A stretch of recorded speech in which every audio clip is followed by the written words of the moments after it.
What's good, everybody, man? This is your guy, Manny, and this is the Talking Sports with Manny YouTube channel. Got a great video for you guys today. Taylor Heinicke versus Ryan Fitzpatrick. I did a video, a Camp Battle Series video on Taylor Heinicke and Kyle Allen, and you guys were not pleased with that video. So I said, okay, since there's been a lot of Taylor Heinicke chatter, a lot of Taylor Heinicke buzz, I said, you know what, I got to bring this video to you guys. You got to break down the facts. And you guys decide who you guys think is going to be the starter this year, or how many games do you guys think Ryan Fitzpatrick plays this year? Now, let's start with Taylor Heinicke. Taylor Heinicke played like 5 good quarters of football last year, 5.5 good quarters of football. And everybody went crazy. Taylor Heinicke this, Taylor Heinicke that, including me, because we didn't have any good quarterback play last year, right? You guys want the backstory on Taylor Heinicke? You guys can catch that Taylor Heinicke versus Kyle Allen video. Has a backstory from college and all that stuff. So we're not gonna get into all that, but specifically we're gonna get into that good game that he had versus the Tampa Bay Buccaneers. Now, when you look at Taylor Heinicke that game, he's a virtual unknown.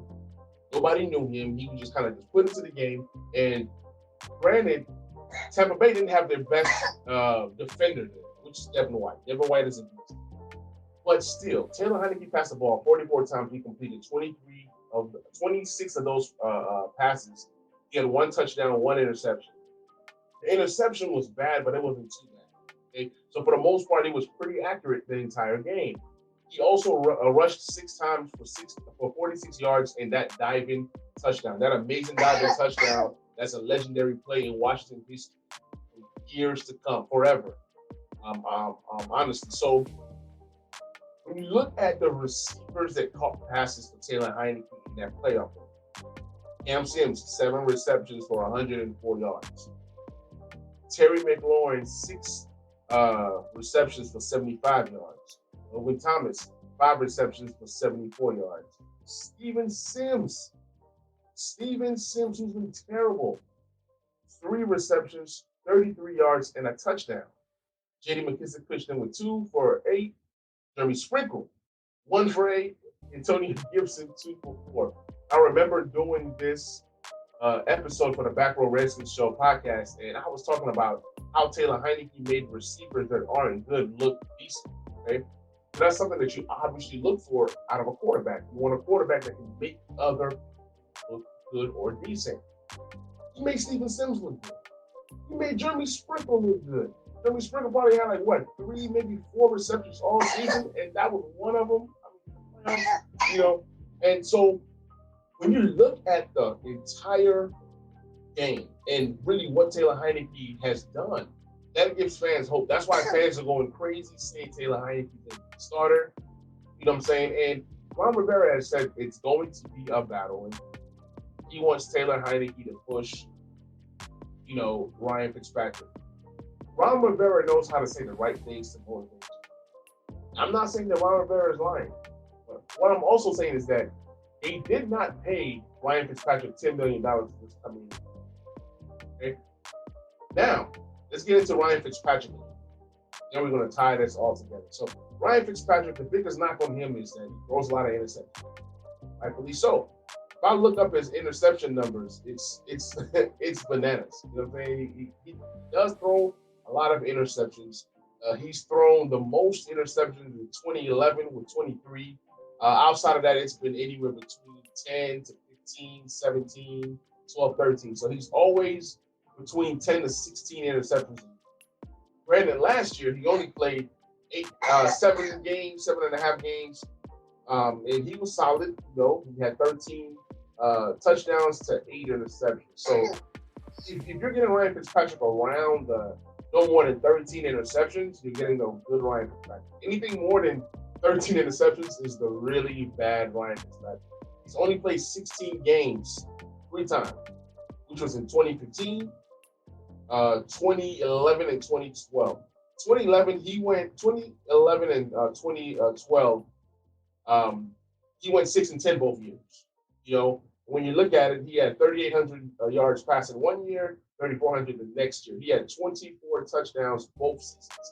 But the difference is in 2011, he had 23 interceptions, and the year after that, he had 16. You know what I'm saying? Like I said, Ryan Fitzpatrick can throw some interceptions, but hey, Brett Favre threw a lot of interceptions as well.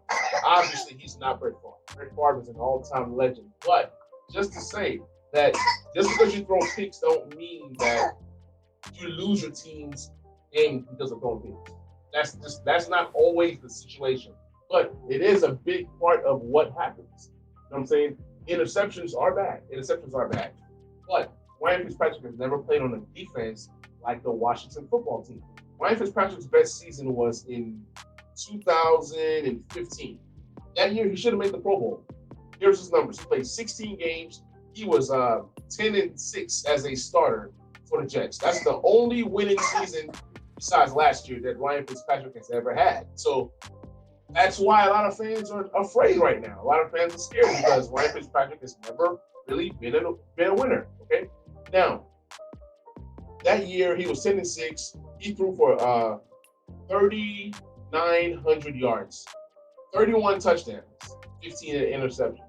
It's pretty decent. These are like Kirk Cousins type numbers. Yes, I said it. Kirk Cousins type numbers. He was here in DC. You know, maybe not quite 31 touchdowns, but close. I mean, these are pretty much Kirk Cousins type numbers. And if Ryan Fitzpatrick gives us anything close to this, we can go far in the playoffs. Playoffs? Yes, playoffs. Now, obviously, Taylor Heinicke has the most recent success. That playoff game that he played was magnificent. He looked awesome. He looked like a great legend of a quarterback. The legend of Heinicke. There's even a t-shirt that says the legend of Heinicke, but we've only seen 5 quarters of football. So is this a true quarterback competition? It certainly is. It certainly is, because when you look at it, Ryan Fitzpatrick hasn't done anything in terms of winning in the NFL, right?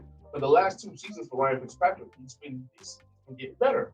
You know, in 2019, he played 15 games. He started 13 of those. He had 3,500 yards. He had 20 touchdowns and 13 interceptions.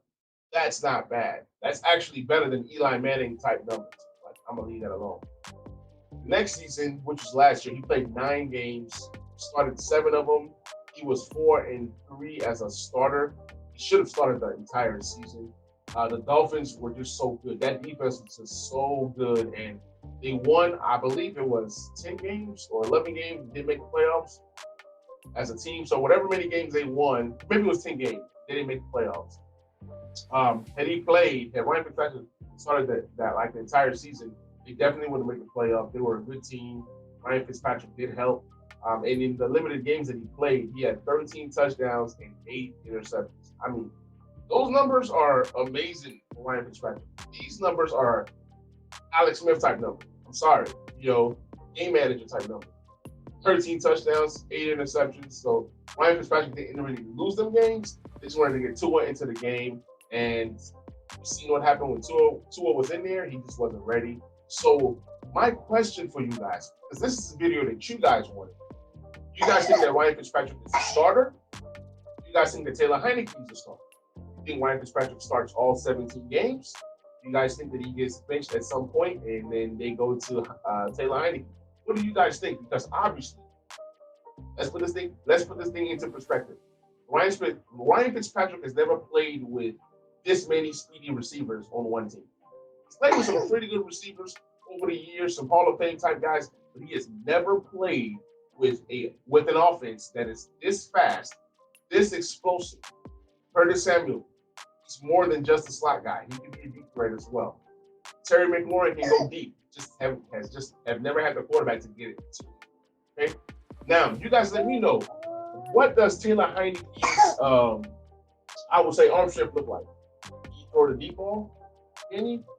I don't know. I've seen some flashes. Like I said, I'm only going off of 5 quarters of football. Okay. So do you guys think that Taylor Heinicke starts? Do you guys think he come in at some point?